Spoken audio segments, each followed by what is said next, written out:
السلام علیکم every one.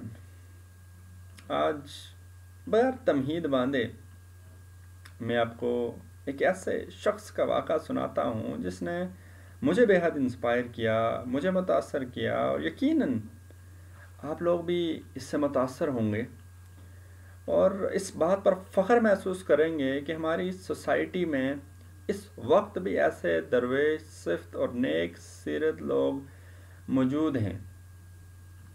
اس واقعے کی طرف پڑھنے سے پہلے دو چار باتیں گوشہ گزار کرنا چاہوں گا۔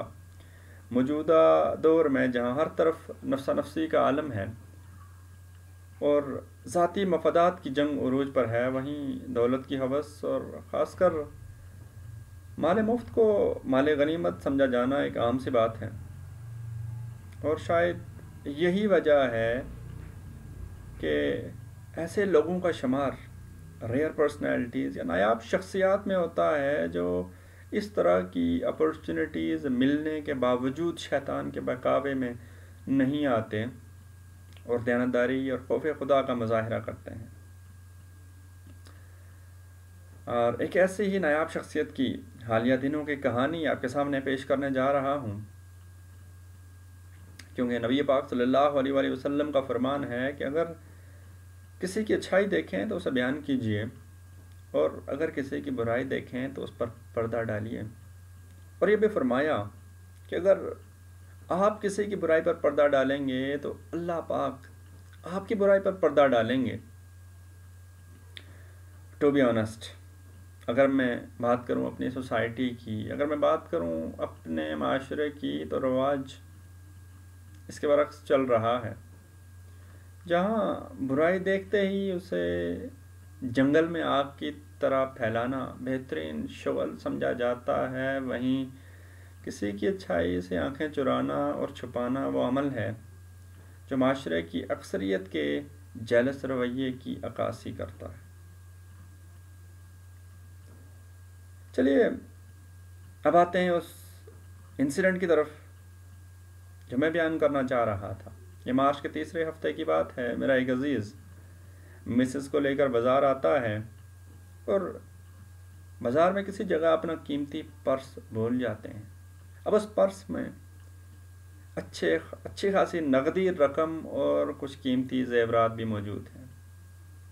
تھوڑی دیر بعد جب انہیں یاد آتا ہے تو حواس باختہ وہ بازار ڈھونڈتے ہیں، جہاں جہاں وہ گئے ہوتے ہیں وہ تلاش کرتے ہیں، لیکن وہ پرس انہیں نہیں ملتا۔ مایوس ہو کر گھر کو لوٹ جاتے ہیں۔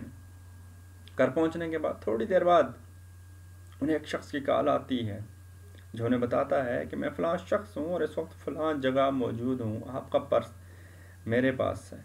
کافی تگ و دو کے بعد مجھے آپ کے پرس سے نمبر ملا، تو کائنڈلی آپ لے لیجئے۔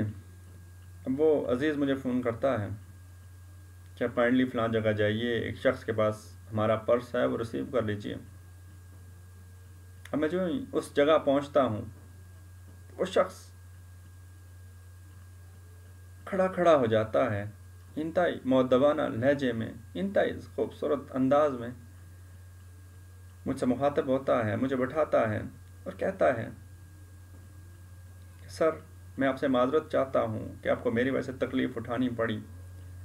میری والدہ ہسپتال گئی تھی، ان کے ساتھ ایک چھوٹی بھی تھی، اور اس نے یہ پرس، اس کے پاس بھی پرس تھا، اس نے پرس اپنا سمجھ کر اٹھا لیا۔ وہ گھر لے آئی، گھر آئی تو پتہ چلا کہ یہ ہمارا پرس نہیں ہے۔ اس وقت سے ہم پر بڑا خوف طاری ہے اور ہم بے حد پریشان ہیں۔ ہم نے کوشش کی کہ جانے یہ پرس کس کا ہے، لیکن کوئی پتہ نہ چل سکا۔ میں آپ سے معذرت چاہتا ہوں، ہم نے آپ کا پرس کھولا تاکہ کوئی سراغ مل سکے۔ اس میں ایک کارڈ ملا، اس پر ایک نمبر لکھا تھا، اس پر کال کی تو کچھ تسلی ہوئی کہ ہمیں یہ پتہ چل گیا ہے کہ کس کا ہے۔ وہ شخص بار بار معذرت کیے جا رہا۔ پھر تھوڑی دیر بعد اس کی والدہ آئی، وہ کہتی ہیں بیٹا میں کھانا نہیں کھا سکی، نماز صحیح طرح سے نہیں پڑھ سکی، اور میں آپ سے معذرت چاہتی ہوں۔ کچھ دیر بعد والد صاحب تشریف لاتے ہیں، وہ بھی معذرت کے رویے کے ساتھ، ان کے الفاظ میرے کانوں میں ابھی بھی گونج رہے ہیں، خدا بیٹا خدا حرام کا ایک نوالا بھی نصیب نہ کرے۔ میں ان کا شکریہ ادا کرتا ہوں کہ آپ کا بڑا پن ہے، آپ چاہتے تو شیطان کے بہکاوے میں آ سکتے تھے، آپ چاہتے تو اسے رکھ سکتے تھے، اس میں اچھی خاصی نقدی بھی ہے، زیورات بھی ہیں، لیکن آپ نے ایسا نہیں کیا، یہ آپ کا بڑا پن ہے۔ تو کہتے بیٹا آپ یہ اس کو پرس کھول کے تسلی کر لیں، ان سے کال کر کے پوچھ لیں کوئی چیز کم تو نہیں ہے۔ مجھ سے پوری تسلی کروائی، اور پھر بات یہیں ختم نہیں ہوئی۔ مجھ سے مخاطب ہو کر کہتے ہیں اب جا کر ہمیں کچھ سکون ملا، اگر آپ نہ ملتے تو ہم بازار میں جتنے بھی کیمراز لگے ہوئے ہیں وہ چیک کرواتے فار ٹریکنگ، اور ہم بازار میں بینرز اور چارٹس پہ یہ چیز لکھ کے آویزاں کرتے کہ جس کا پرس گم ہوا کائنڈلی وہ لے لے نشانی بتا کے، اور ہم ہر صورت ہر ممکن یہ پہنچانے کی کوشش کرتے۔ اس انسیڈنٹ نے مجھے بے حد انسپائر کیا، مجھے بے حد متاثر کیا، اور ان کا جو رویہ تھا، ان کا جو انداز تھا، دیٹ از ریئلی انسپائرنگ۔ میں جس شخص کی بات کر رہا ہوں وہ ہڈاواڑی مہاجر کیمپ میں الطاف نامی شخص ہیں جو گریجویٹ ہیں اور ایک دکان کرتے ہیں، اس سے پہلے MTBC میں جاب کر چکے ہیں۔ الطاف صاحب، آپ اس معاشرے کا ایک عظیم سرمایہ ہیں، آپ ایک عظیم اثاثہ ہیں، اور آپ کے ان جذبات کی، آپ کے اس انداز کی میں دل سے قدر کرتا ہوں، اور